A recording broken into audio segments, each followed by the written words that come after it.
With Gojo vs Sukuna coming to a close, with everything the fight has had to offer us as far as spectacle and strategy, does it solidify Gojo's statement from all the way back in Chapter 2 that he is the strongest? By going over every specific instance of him energy displayed by Gojo over the course of this 13 chapter run, does Gojo beat the fraud allegations raised against him? Make sure to hit that like button, subscribe, and thank you for watching.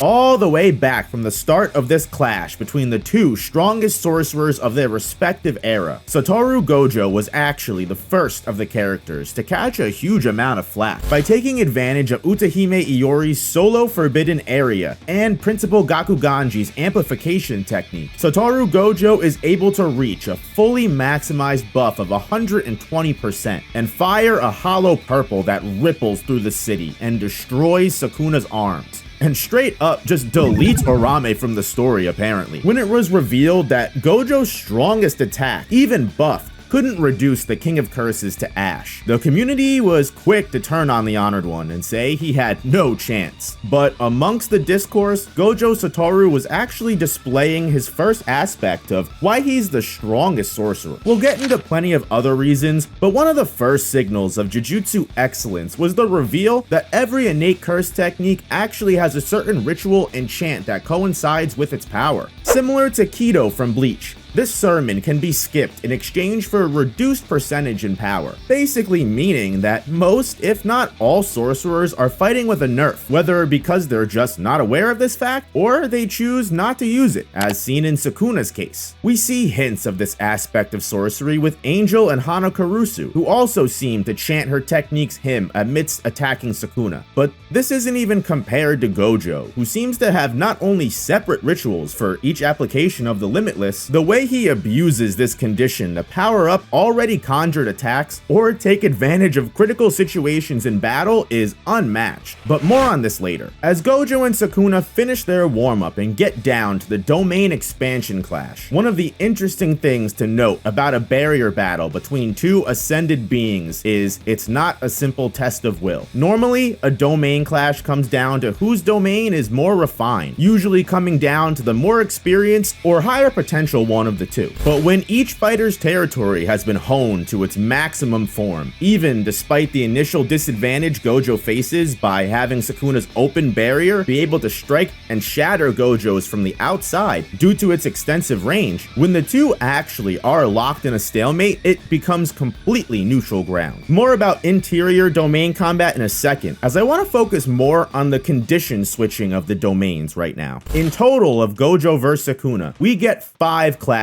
of Malevolent Shrine and Unlimited Void. After the first initial clash where Gojo indeed loses due to Sukuna's open barrier handicap, when the second clash comes, instead of being defensive from the inside out, Satoru reverses these conditions completely. In an unseen before move, Gojo switches the meaning of domain expansions from what we've known them to be entirely, proving that with enough merit, one can break even the set rules of sorcery. And this is only the first topic to touch on in that regard. For the third attempt at tug of war, instead of reinforcing the outside, Gojo chooses to completely expand his domain's barrier past Sukuna's 200 meters maximum range. An already incredible feat, mind you, but after taking dominance in the barrier struggle, Gojo completely shrinks his barrier size inwards, reinforcing its strength beyond belief. And because domains are like pocket dimensions, to the two of them, everything stays the same, despite being the size of a pinball. And this time, despite still being destroyed by Malevolent Shrine, Gojo was able to damage Sukuna inside the neutral domain space and end the clash in a draw. And speaking of that inside domain game, it is without a doubt Satoru Gojo coming out on top in this department, made evident from the first clash loss. Despite the open barrier advantage, ultimately, with Malevolent Shrine revolving strictly around physical slash attacks, and Unlimited Void being more of a metaphysical mental collapse, realistically, when comparing the two, Unlimited Void would be the superior innate technique, as powerful and devastating as a storm of cleave and dismantle can be, as proven by Satoru Gojo. The Honored One is able to abuse his infinite curse energy hacks from the 6 eyes to heal faster than Sukuna can deal lethal damage. I mean, come on. Gojo is reverse curse tech techniquing while in the middle of Malevolent Shrine, hand throwing with the King of Curses. And still at this point, the community was against him. But as the haters ranted on, Gojo met Sukuna at every step of the way, regardless of the king's superiority in barrier clashing. Not just because of his advanced healing capabilities. So advanced, by the way, that Gojo's able to literally destroy the part of his brain that holds the curse technique inside of it, and then regenerate it immediately in order to cancel out the cooldown period for his curse technique after casting his domain. Again, by having such a grasp on sorcery as a whole, Satoru Gojo breaks the rules of the power system that have at this point for over 200 chapters held strong. And with a character like Satoru Gojo, it's not even bad writing or plot convenience. We truly and fully understand as an audience, at least at this point we should, someone like this would be capable of such feats, able to cast simple domain not once but twice inside the same domain expansion, immediately deduce the ins and outs of Malevolent Shrine and where its weak points are within its first casting, as well as when in his final hours switching his anti-domain tactics to Falling Blossom emotion, an anti-domain measure, by the way, that only even works specifically because Sukuna has that physical attacking domain. More about Gojo's rule breaking in a second. As stated before, the difference in Unlimited Void is it more fully represents that one-hit kill method, shown by when finally, after adapting again and again to the situation, Gojo does out-domain Sukuna by not even a tenth of a second, resulting in the King of Curses suffering a brain hemorrhage and leaving him open for victory. But it's at this point Divine General Mahoraga arrives to close that gap. Gojo proves his superiority in melee combat and now domain clashing. But once Mahoraga adapts to Unlimited Void and the two sorcerers are unable to continue using their domains and the battle approaches more of a hand-to-hand style, suddenly the fraud allegations for Gojo stop, almost as if the arrival of some kind of help to Sukuna's side suddenly made people look the other way.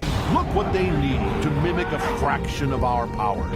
Now, I want to be upfront. If you didn't watch my Sukuna video of a similar vein, it should be clear I don't have much bias or weight in any certain category. I don't think Sukuna's a fraud, and I think both characters played a highly respectable role in this fight as the two strongest sorcerers. To be honest, I enjoyed the second round of the fight much more than the domain-heavy first half. That being said, things do not look good for Sukuna as soon as this Blood's eyes start leaking all the fluids. The fight just does not shake from Gojo's momentum, and before explaining the absolute pog search and destroy clutch Gojo performs later in this half of the battle, it has to be stated that it is canonically confirmed Satoru Gojo has actually the hardest and most damaging hits in the entire series. Enough that a Gojo that's not holding back is able to bring both Yuta Okotsu and Hikari Kinji, two of the new big three of the current Jujutsu era, to puking with just one blow. The combination of the pulling force of blue with the heavily reinforced special grade physical blows Gojo is able to deal fuse together to make a punch that is literally the strength of a Black Flash in and of itself on a bad day. And considering Gojo does in fact land Black Flash on Sukuna, this is truly a testament to Sukuna's durability despite his little nappy over here. But finally, and most importantly, I didn't lie to you, it's time to dive into that main aspect of Gojo's character that's been hinted at before, his fucking rule breaking. Truly a genius who relishes in mad scientist energy and innovative utility. Satoru Gojo proves that he is not just the strongest because he's Satoru Gojo, but he is Satoru Gojo because he is the strongest. Throughout the fight, his variations on the use of red or blue come into great benefit to him, especially as Divine General Mahoraga makes its second appearance, this time with full adaptation to the infinity. Even as the odds become a 3 versus 1 scenario, Gojo is effectively able to juggle 3 entirely separate and complex opponents, each with their own advantages and disadvantages against him. Yet still, the Honored One takes risks and uses what he knows best, using his chance to amplify his attack power against adorable Shikigami and his insane fighting sense to stay in control of the overwhelming odds. It gets to the point even Okotsu Yuta has to apologize for doubting his sensei's ability to truly lock in. By putting himself in harm's way, even as his main target Ryomen Sukuna hides in the shadows, one arm down, the Honored One rises from the shadows revitalized and goes going through what some could call a second awakening, nearly breaking Nanami's Black Flash record and surpassing his limits due to being faced in a losing situation, something he hasn't seen in over 10 years. Satoru Gojo once again feeling the core of his cursed energy, while Ryomen Sukuna sweats as his Shikigami dwindle in number. It's here, in the final countdown, Satoru Gojo puts on his best performance yet, doing something he even admits at the end he wasn't even sure was possible, tricking the King of Curses into sending Mahoraga after what seemed to be like a randomly fired Cursed Reversal Red into the sky. Gojo reveals the Cursed Lapse Blue that was used to crush Chimera Beast Agito was never dispersed and was actually circling the area, harking back to the same trick he used with Red earlier on Sukuna to hit him from behind. The King of Curses, a sorcerer with 1,000 years of experience and battle IQ, outsmarted by a 28-year-old asshole who taunted him the entire way down. The irony writes itself almost. Try as he may, Sukuna and Mahoraga are beaten at every checkpoint to stop the Red and Blue from meeting. Two fully enchanted attacks merge outside of Gojo's control. On the other side of the smoke, while Ryomen Sukuna, King of Curses, lies in tatters and is missing limbs, blood, and a huge amount of cursed energy, Gojo Satoru emerges, newly reinvigorated from the thrill of battle and black flashes. He's even begun to gain a handle of his cursed energy cooldown again. At the end of the road, the public opinion on Gojo Satoru truly shifted entirely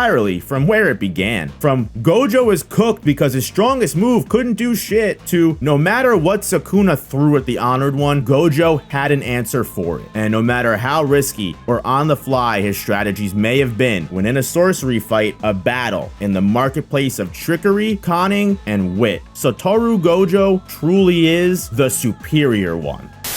Regardless of what happens after this, whether some bullshit happens that strips Gojo of the win, or plot backstabs our GOAT, nothing will ever take away this display of what truly was and always will be the strongest sorcerer, not of just the current era, but of all fucking time. Thanks so much for watching. I appreciate it if you made it all the way to the end. If you haven't already, make sure you hit the like button and subscribe if you want to see more content like this. Click an end screen video if you want to continue your binge, and I'll see you guys in the next one. Peace.